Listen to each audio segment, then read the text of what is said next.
Hi, everybody. Welcome to Katie in the Morning and welcome to Friday. I'm Katie Page, Director of Member Relations at the National Association of Healthcare Assistants. Earlier this week, we talked about the paying it forward. One of the things that I wanted to kind of point out and go over today is ways that you can give back to the community as an individual or a team. NACA is very inspired every day by the NACA leadership teams that we coach on facility sponsored membership and our individual members who are out there making a difference on a day-to-day basis. So today I kind of wanted to point out some things that you can do as an individual or as in a team to give back to the community in different ways. Fundraising and events is a great way to give back. School functions. School will be starting, believe it or not, in a month and a half, and they're going to need school supplies. A lot of the cuts have been directed towards our school systems. So they're having to kind of adjust their budget, which means our kids are going to suffer more than anybody else. So, having those school supply drives, whether you're sponsoring a function at the school, whether it's post-prom, career day. I mean, there's so many things. Just reach out to your school and find out your school district and find out what it is that they're needing help and what areas they're needing help in. Donating to the Booster Club is another very easy one to do. You can also do like the Meals on Wheels program. I know they're always looking for volunteers in different communities to help dispatch, to make and serve those meals to elderly and disabled people in the community. They're not going to turn you away if you volunteer. You don't have to do it on a daily basis, but even like once a month is going to help somebody somewhere out in your community. Walk for a cause. You see this a lot during the summer. Alzheimer's, breast cancer, AIDS. There's all different kinds of benefit walks to help support fundraising for research and development, and it's helping to pay for medications for people that can't afford to pay medications by themselves. So definitely check into that. Like I said, you can do it as an individual or you can do it as a team. If you don't have an established NACA leadership team in your community, or if you're a CNA in a facility that doesn't have one, you don't have to be a NACA leadership team in order to get a team of great leaders together and make a difference in your community.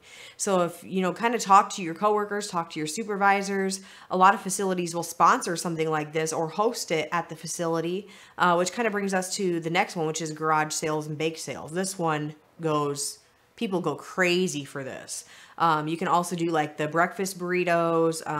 You can do like the walking tacos. You can do hot dogs and chips, chili cook-offs. And where I come from, my hometown does hot dog days, and then we do sweet corn days. So people kind of compete different businesses compete who has the best recipe or that sort of thing. So that's something you could talk to your facility about sponsoring or hosting, or sending a team to participate. The chili cook-offs tend to go a little better in the winter than they do in the summer because nobody wants to eat hot soup in the summer. But definitely check into it.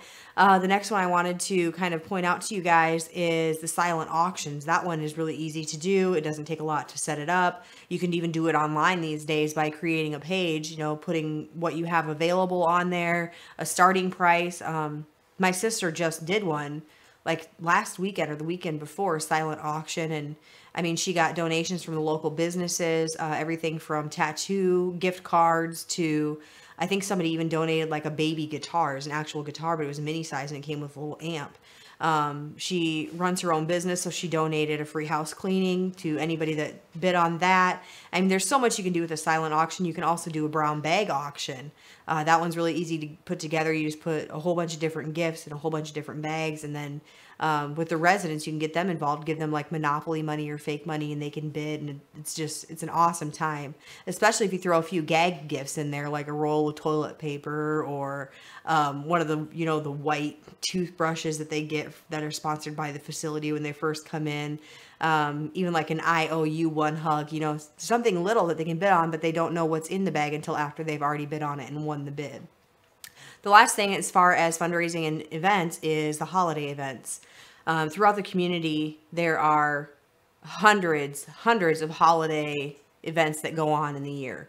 Whether it is cleaning up after the 4th of July, whether it is the production of the manger scene, setting up the ice sculptures, the Easter egg hunts for the kids.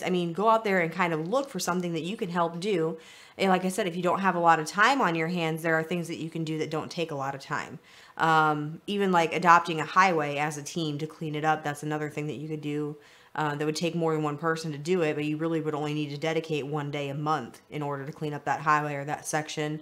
Forming a neighborhood watch is another one that an individual could do, not with other CNAs, but within the community that they're living in, the neighborhood or the block that you live on. If it's someplace that's kind of has like a rising crime rate, don't be afraid to call your local police station and say, hey, how do I form a neighborhood watch, or what is the process? What do I need to do to get this started? Even just getting it started, some other people will join in, and then the enthusiasm picks up. The more people you have involved, the less you're going to have to do. We're going to take a short break, and when we come back, we're going to talk about a few other things that you can do to help out in your community. When you have satisfied and content CNAs, the care is better, and you're going to have less nursing assistant turnover. So many times they think they're just, in the trenches and nobody hears and nobody cares about them, and it's not true. It's simply not true. And this organization helps them gain that voice and helps them be heard. We're awesome, and I'm going to hold my head high, and I'm going to ride this magic carpet, and I'm going to change the world. That's what NACA did for me. For more information, visit us online at nacacna.org or call 417-623-6049. Welcome back to Katie in the Morning. Today we're talking about volunteering and giving back to the community. There were just a few other suggestions that I wanted to offer you guys before we kind of go into the who benefits from this, from giving back. One of the things that you see a lot is the volunteers at the hospitals. They're the ones that either transport people in the wheelchair. They're the ones that greet people at the door and give them information. That's one place that you can definitely check out. Almost every single community has a hospital within 15 miles. And like I said, with the cuts on Medicare and Medicaid, they're having to flex their budget a little bit and adjust it to scale it out. And unfortunately, a lot of people are losing a lot of their positions across the nation. So that's definitely some place that you can volunteer as an individual. Now, who benefits from giving back to the community?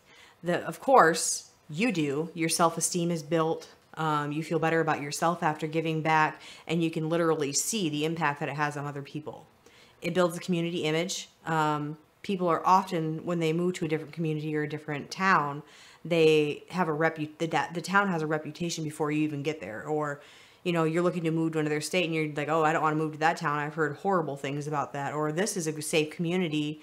Look at their reviews on the internet. So that is something that someone that benefits from giving back to the community is the community itself. The other people that benefit from the giving back to the community are the community members. You live in a safer place. You live in a much cleaner place. You live in a place where communication is fluent, and it just gives you that Pleasantville type feeling. I don't know if you guys have ever seen Pleasantville, like the black and white back in the 50s. The kids, if they went out for ice cream after 7 o'clock, were in trouble. Those are the days that we really need to get back to. The kids playing in the creek, able to go walking at night without being scared, not worried about what kind of daycare your kids are going to because it's established and it has a review. Just stuff that we need to get back to the basics on as a community, and kind of reversing the damage that this world has had in the last 10, 15 years. I thank you guys all for joining me today, and I will see you right back here on Monday for Katie in the Morning.